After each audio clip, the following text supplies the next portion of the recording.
Thank you so much for staying with KTN Weekend. It is Sunday, and tonight we have Checkpoint. We are focusing on the calls for referendum by CORD. In studio, I have Jasper Mbiuki, an advocate of the High Court, and of course a member of TNA's Legal Affairs team. Thank you so much for joining us. Thank you. We have Edwin Sifuna, an advocate of the High Court as well, and we have Professor Gitile Naituli, governance analyst. Thank you so much for joining us. Gentlemen, Sifuna, let me begin with you. The calls for referendum, it is resource consuming, it is time consuming. Are we ready for this? Are we serious about the referendum calls? Well, to ask if we are serious for the referendum calls is to ask whether Kenyans consider the issues for which the referendum is being called for serious enough. And it is not about expense, it is not about timing, it's about the urgency as a country that we see in the need to address the issues that have been identified for the referendum itself. Just, but do you see any urgency in this? No urgency at all. But before we go to the urgency, I think it's very important for us to appreciate what are the key issues. Do we really need to go spend 20 billion shillings on a referendum to bring down the cost of unga? Absolutely not. Actually, I find it too big a joke. He doesn't think so. Sifuna. Well, the one thing that you must understand, it's interesting that you've only picked out of the 13 resolutions that were passed by the opposition, the issue of the referendum. Not every single item on that list of resolutions, the 13 resolutions, is an item for the referendum, so that no one is going to pose the question of the price of unga on a referendum on national issues, on the other issues. So it is not everything on the list of 13 that is going to be a question for the referendum.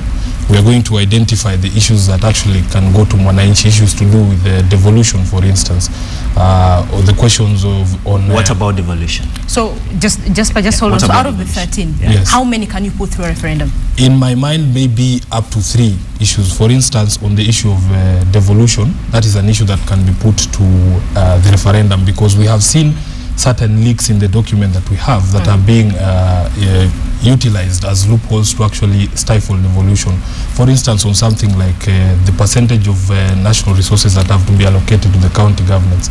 We have seen the government repeatedly using the loophole, the fact that the constitution only demands that the 15% is applied on the last audited accounts, and we have seen that, that we continue using audited accounts for 2009-2010, and yet our current budget and even the revenue that the government is collecting has grown tremendously since then. So those are things that we could actually put to the people and tighten them, even the allocation itself, the percentage. Just for their issues you don't think should be put through a referendum, what avenue then should CORD have taken? Okay, there is the very obvious avenue. CORD has close to 130 members of parliament in the House. The House is a huge platform. It's actually the platform for legislation. There is also CORD actually bragged to be controlling over 24% of the counties. But Jubilee, we brag ourselves to be controlling more than 24% of the county assemblies. And these county assemblies are actually the gateway to any referendum exercise. What we actually engaged in right now is an entire country involved in massaging an ego of one individual. That is the joke that we have as a country. That is the joke that we have as a country. What we are saying is that there are very many avenues of addressing the challenges that we face every single day. We're talking about audited accounts. Who is the chair of the Parliamentary Account Committee, Ababu Namwamba, CORD member of Parliament? Let's bring him here and ask him why he has not been able to table the audited accounts. Who is the Auditor General of this country? Mr. Ouko. Mr. Ouko was actually nominated by the former Prime Minister. So really, let's not have excuses of dragging a country in ways that do not really add any value to this country. What CORD is involved in, they're saying let's share the cake, but they don't want to be involved in the baking of this cake. We're telling them let's join hands together to be able to make sure there's a tangible cake to share for this country. Okay, you're being really fair, because you have 43% of the revenue sharing is going to the counties today. The constitutional benchmark is 15%. Hold on, we are 28% up the limit. You see, Linda, are we massaging the ego of one person? And then again, on devolution, let's address ourselves. Jasper, come on, let's talk. Let's just address this issue about devolution, because it's a key issue. It's an issue that everyone is so passionate about this country. But can you let him respond at least? No, let me just highlight the issue about devolution. Devolution, what we did in 1 year, is actually what was invested in the constitution to have been done in 3 years. I think we should celebrate the Jubilee government for actually fast-tracking the realization of devolution in this country, because we are fully aware that the rapid vehicles for rapid growth in this country can actually be the counties. Look at what is happening in Makueni. Look at what's happening in Machakos today. Let's grow this country. They have 24 counties. Well, what I needed to say is that it is not about individuals. It is not the name of the person who's the PSC that matters. We are saying that we need to tighten controls institutionally, so that it shouldn't really matter that the PSC chairman is Ababu Namwamba or not. What we are seeing is that the counties are not getting what they deserve, because we are utilizing accounts that are not the current accounts. And that is what we are saying. These are issues on which Kenyans must address themselves to. And you need to realize when he says that there are avenues, I don't understand why this government has a problem with people taking avenues that are constitutionally granted. Even when there were calls for instance, for rallies, which is something that is constitutionally guaranteed, they had a problem with political rallies. Now, court has gone and identified a constitutional means to address some of the issues. They are saying, let us involve the people. They still have a problem with that, because in their minds, they had tried to push the opposition into something that was illegal, something that was unconstitutional, so that we fit into their narratives that this is what the opposition was looking. Hold on, Prof. I'm going to bring in the professor in just a few minutes, but let me ask a practical question that every single Kenyan is asking. Yes. We've gone to Europe to look for money. We do not have money. Yes. If you're going into a referendum, Yes. you're looking into billions of shillings. 20 billion. Where are we going to get Now, this? the answer that I give to that is this. When we were asked to pay some shadowy figures in the name of Anglo leasing, were we told that we had money? But money was found to do that. But when we are looking for money for something that is a constitutional guaranteed right that Kenyans want to exercise, this is when we are told there's no money for this. We are not saying there is no money. We actually have money. But the issue that the question so where is the problem? The question the money is there, the will is there, the people are there. Let us go forward. Is this a priority? For whom? Is this a priority? For whom? For this country. You say that you speak for the people. Who is it that has told you to draft these bills? These bills can actually be drafted by the other dear students of law. The bills about the referendum question. What is the gist? As everything else failed? Because you see, what you're saying is that, yes, we can have a referendum, but we cannot have a referendum every time you have a headache. Every time you lose an election, we cannot have an election. Every time allegedly you say that the referee in this case for an election, IBC, must be disbanded. We must do a referendum because you have lost an election. This country cannot keep on babysitting one person. This country is bigger than all of us. Professor, voice of reason, help me out. You've listened to the two arguments. What are your thoughts on the referendum, on the way it's being carried out? I think both the argument are misplaced. They should not even be there. Okay. I think this problem came when the president decided to dignify a request for dialogue, which he should never have dignified. He should never have talked about it. He did. So he gave it in tatters. That is one. Then number two, also this request for a referendum is an interesting one, because at the same time, no trust with the IBC. So are you supposed to carry out one? Now, having said that, let me also say that I think both are not serious. And government would like the debate, because they are not really accomplishing also their goals, their promises to the Kenyans. So they can always turn around and they say, when we have grown the economy with Raila calling street demonstrations and making sure that Kenyans are not working. So that's a defense for their failures in the 2017. They are both looking at 2017, which is very unfortunate. Now the opposition is giving them an issue and defense when it shouldn't. The opposition is also lazy here.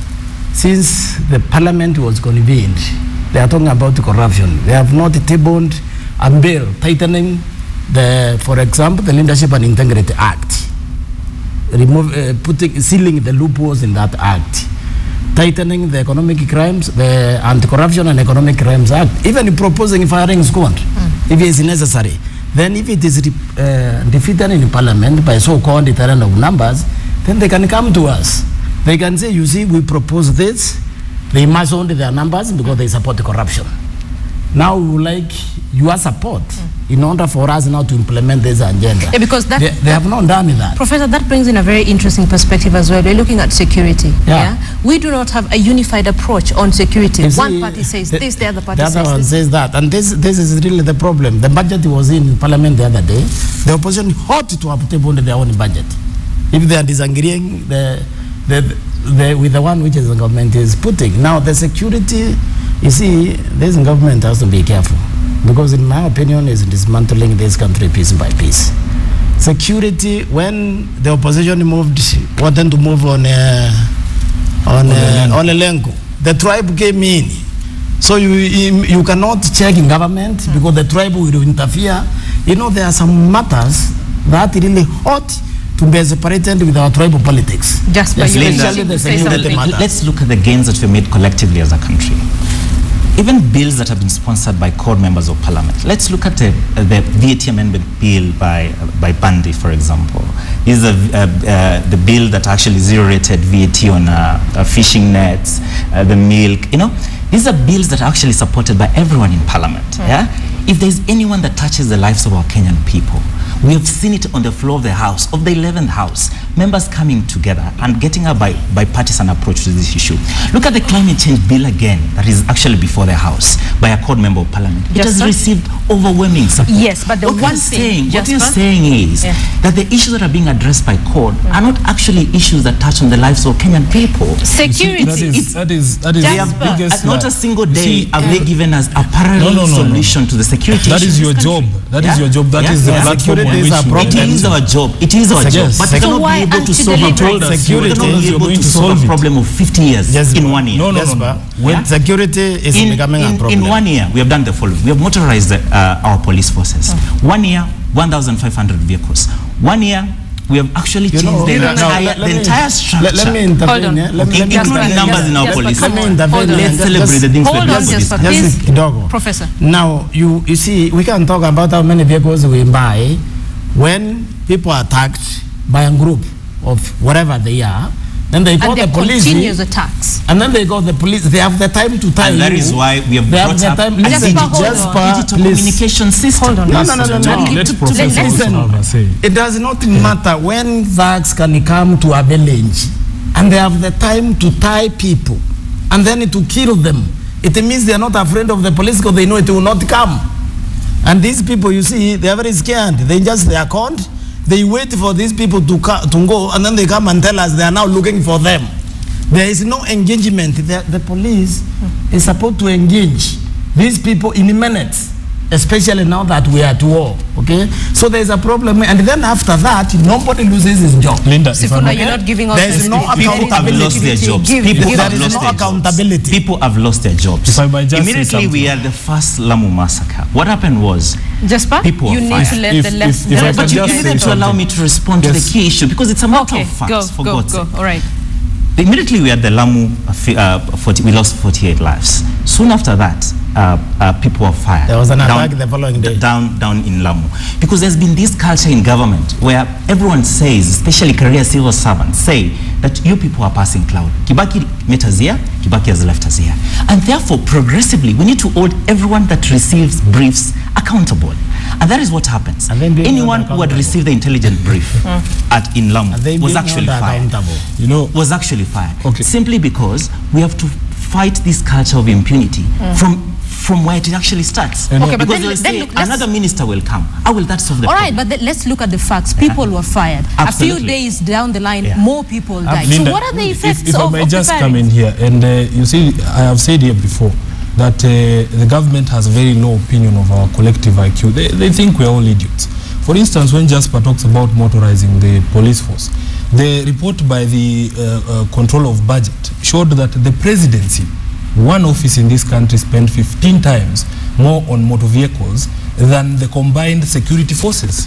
What is he talking about when he says motorization of the police force? Show me. That is, the issue cannot be about the presidency. The issue cannot be about the presidency. It's not about the presidency. It's about priorities. What we are actually doing. Is this government really care about Kenyans? I think on security, really, we need to have a debate whether it is useful for us to remain in Somalia. We need to have a debate whether that war is actually ours or we are fighting an American-Israeli war.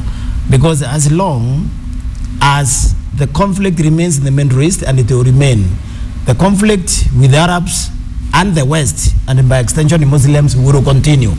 We inserted ourselves into a clan war in Somalia that we cannot solve. We have inserted ourselves in a war which has no end. because these people didn't plan this properly. These people recruit our Kenyans because those people are likely fighting in the cause of Kenyans recruited by Al-Shabaab and they trained. I don't know what's the problem with Kenya if Al-Shabaab takes Somalia. It is their country. All right. What is our problem? It's not Kenya that is in Somalia, and we need to appreciate this. It's not Kenya that is in Somalia. It's African Union that is in Somalia. What are we? Why did we even go there in the first place? We must secure our borders. Why can't we secure from our side? It's an obvious fact. Jasper, let's look at the issues that are being raised by CORD. They have 13 pointers. Do you think they're important to Kenyans, the 13? I think the issues are very important to the Kenyan people. But the first thing we must ask ourselves, the key issue, the flagship issue by CORD is actually the disbandment of IEBC. If I were CORD, the first thing I would do to paralyze the legislature, I would say like, let's all my 24 governors resign. Let's all my county reps resign.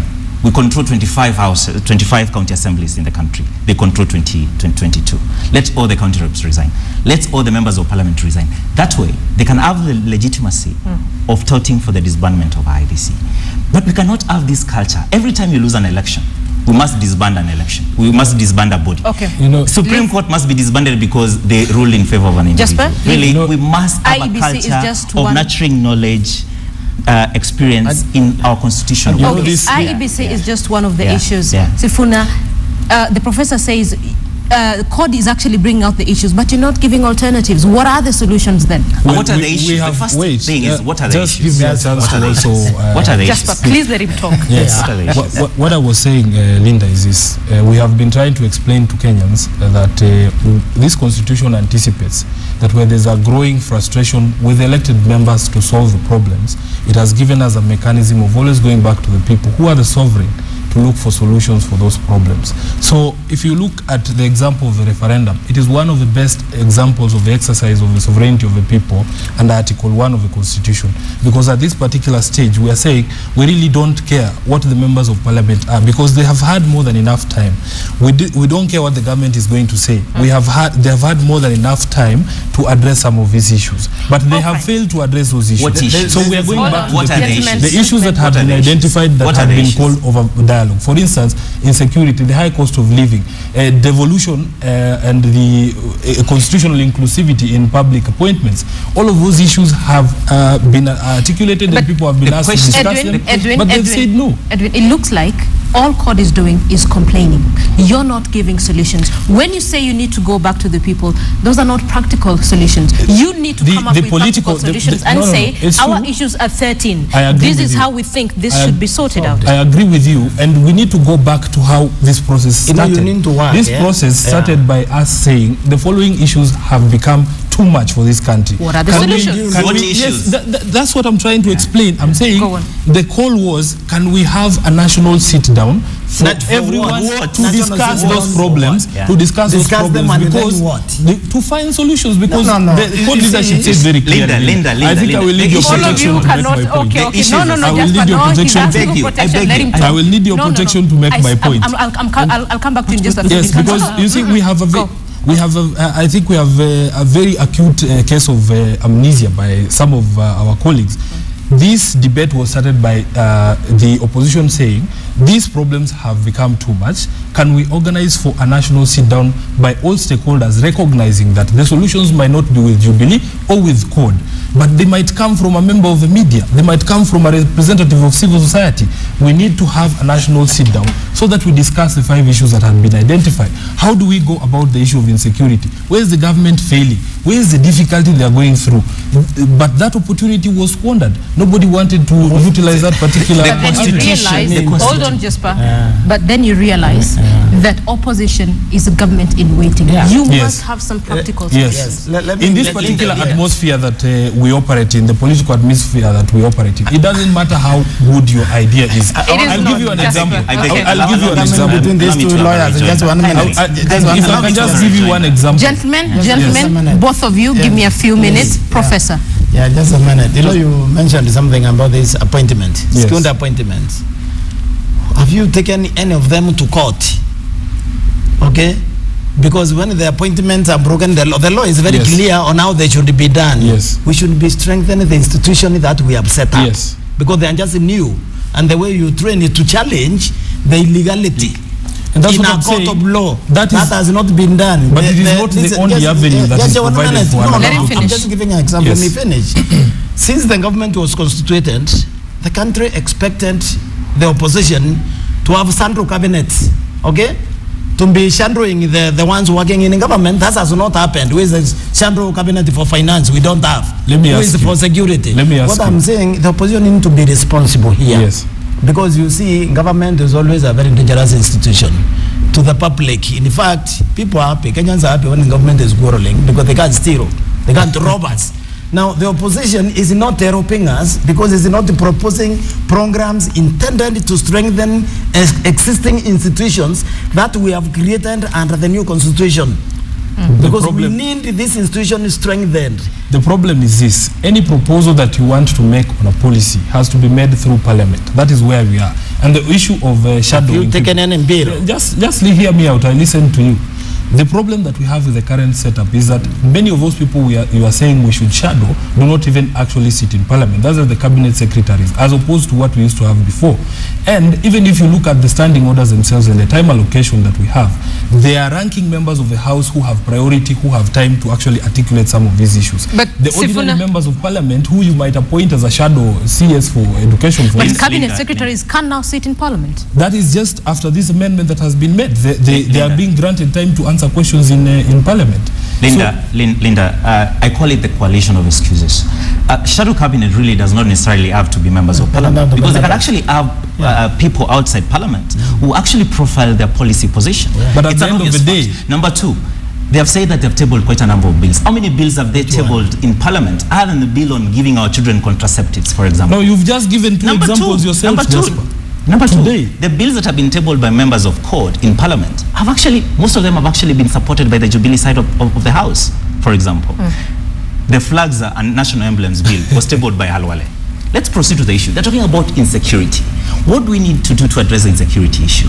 The obvious fact is that we don't need a referendum to address security. And it is not one of the matters for a referendum. That's what you're It is saying. not. You're saying your issues is insecurity, the cost of living, and IBC. So Edwin, out of 13, Yes. how many are we putting through to referendum? Listen, out of those 13, there were actually demands. Others were requirements that the Like government what? do. For instance, there was a demand that government do an audit of all, Yes. for instance, the public appointments. Yes. There was also a demand that we see visible action on addressing the matter of insecurity. That is not a question for a referendum, for instance.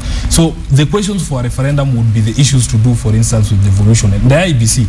And this is something that is actually provided for under Article 255, that you can actually have a referendum on the independent offices.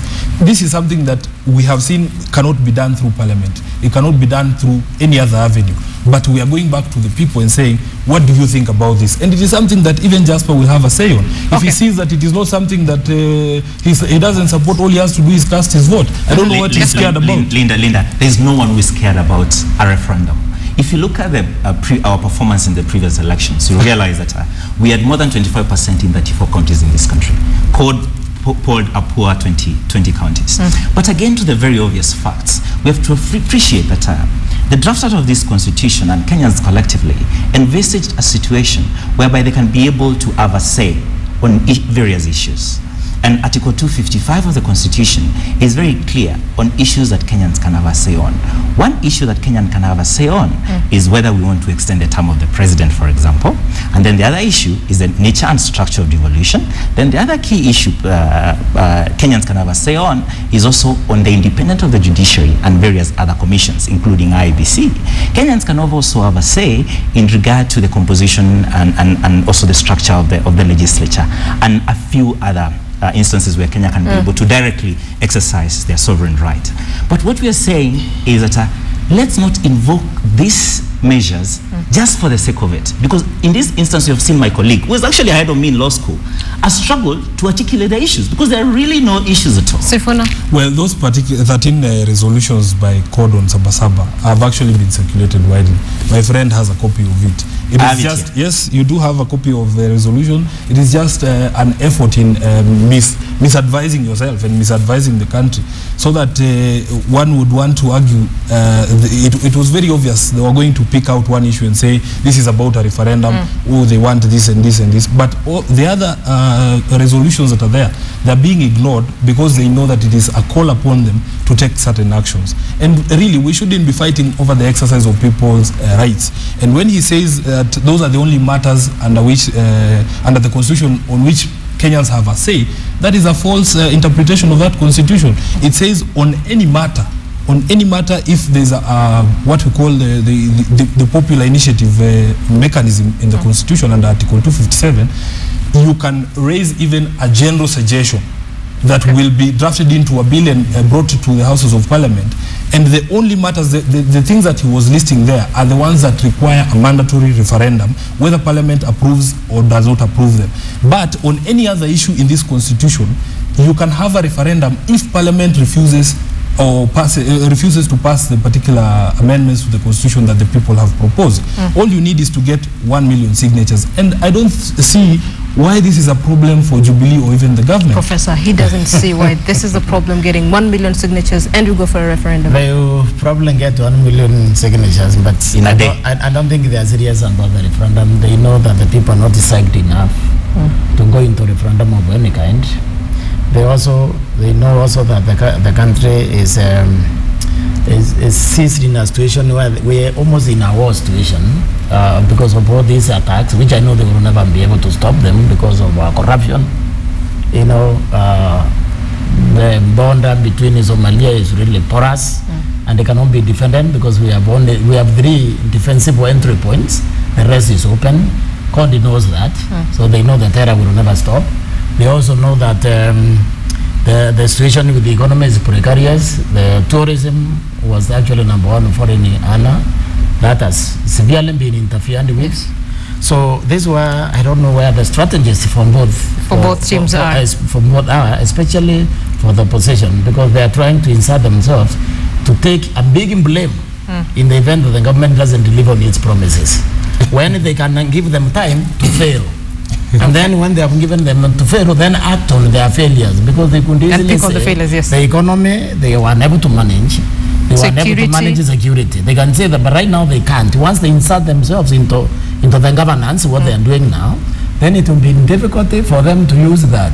The other fellows, it's easier for them to say, look, how would we have managed security when they are dividing us in the middle of war? We couldn't. Then they will say, how will we manage the economy when they were in the streets having rallies? Just by running out of time, CORD is calling for a referendum. They have 13 issues. You're saying it doesn't warrant a referendum. What is the way forward? I'm not saying that it doesn't warrant a referendum. We're saying there is no issue. The only issue there is, the way forward, the only issue there is whether Raila Odinga will ever be president or not. That is the only issue they're trying to. That is the underlying issue. That is the underlying issue. This is a quest for political power, raw political power. In the words of Agri James Orengo, there is nothing else they're talking about. And what we're saying is that these people don't want to contribute to national building. They don't want to contribute in baking this cake, but they're so vehement in proposing ways of sharing this cake. Way forward, Jasper. The way forward is very simple. CORD needs to reflect and pull this country forward and ask themselves one simple question. If they had been given the mandate by the Kenyan people to lead this nation for the next 5 years, what would they have done for this country? And then they would propose alternative policy positions. If the debate today is about whether the laptop program should proceed or not, it could be a very nice debate for us to engage in. But what the kind of debate are we engaging with in the Learned Senior? It's a debate about whether we should, as a country, collectively join together to babysit our old man. So what are the chances of a climb down from the hardline position in Jubilee? We are not having any hardline position. The roadmap to a referendum is very clear in the law.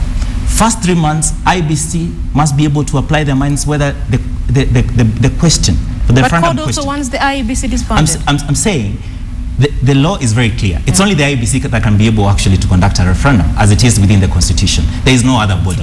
I've actually not seen any election anywhere in the world that has been actually been conducted by the United Nations, other than the failed states. We are far off that. Jasper, Sifuna. Linda, no, I'm running out of time. Yeah, but I need to say something on something that he said. You see, when you are in a difficult position, you failed in your duties. It is very difficult for you to supply an argument as to why you're not doing the job. This is why you see there's a fascination with attacking the messenger or the man who has actually championed that particular cause than attacking the issues. So you will see them denying that there is no crisis, that there is no problem, that these are things that we need to sit back to and wait for 2017, then say this is where you fail, this is where you fail. You and me, with the current situation of insecurity, might not say 2017 in all likelihood. If we are going to sit in Nairobi and wait for, they have killed teachers, they have killed doctors, they are killing sheikhs. Be very careful about your allegations. Yes, that's what I'm saying. Not that the government is killing them. I'm saying the state of insecurity is such that these thugs, whoever they are killing sheikhs, they are killing teachers, they are killing doctors. Are we supposed to sit and wait till they start doing journalists in Nairobi and lawyers in Nairobi and professors in Nairobi before we say that this is something that we need to do something about? And our elected leaders have failed us. We are saying this is a legal mechanism that is open to Kenyans. We are not doing anything unconstitutional. We should not have a problem when people advance their causes through legal means. What I would not defend is if we said, okay, this we are going to march to State House or to do what, that would be the power grab that he's talking about. But the opposition has not called for that. It has identified a constitutional and legal means to try and address those issues. Professor, quickly, way forward. I think the opposition needs to issue threats which they cannot execute. That makes them less than what they really are. That they are also committed to this country, just like the government is committed to the republic. The matters of security need to be taken extremely serious, and I would appreciate if the opposition can amplify exit from Somalia as opposed to looking for a referendum where there is no issue to take to the public. Okay, gentlemen, I am sorry, I have run out of time. Just 1 second, kindly. We just need to appreciate the measures that are being done by the government to actually address the insecurity issue. The United Nations ratio on police to population is 1 to 450. We are currently at 525. Okay. With the recruitment of 10,000 police officers, we are coming down to 450. So you're doing something in an ideal situation. All right. But we are engineering the entire security mechanism. Gentlemen, I am sorry we have to end it at that. Thank you so much for coming in and for contributing to this discussion. We have been looking at the calls by code for a referendum in studio. I was joined by Jasper Mbiuki, an advocate of the High Court, and a member of TNA's Legal Affairs team, Edwin Sifuna, an advocate of the High Court as well, and Professor Gitile Naituli, governance analyst. Thank you very much, gentlemen.